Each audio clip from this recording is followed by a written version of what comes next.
ta bana gani masoyata, ki dube na a rayuwata idan ba ke zan sha wuya.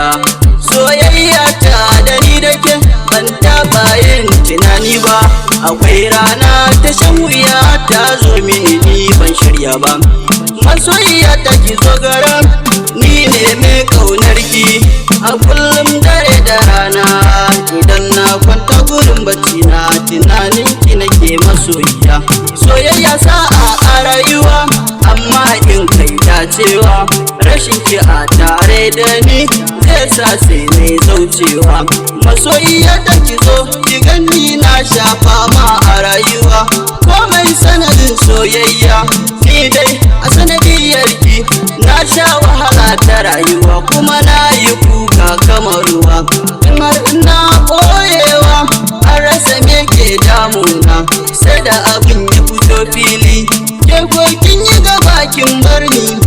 Masoyiya ta bin yau tunanin akwai ranar da zana waiwaya a ce yau zaki bar ni ba.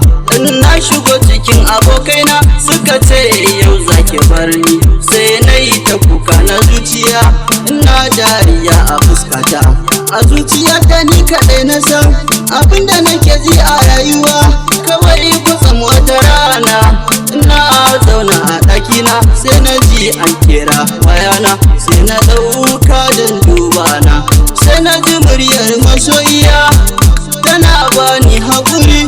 Na ce to ya aka yi, kowa yana ta min dariya, wai kin gudu kin banne ta zuciya, kina ma ki tausaya.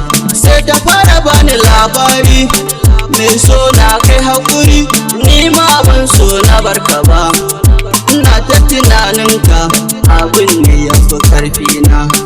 Kawai wata rana na dawo daga makaranta, sai na ci karo da wata ƙanwata, to gashi kuskure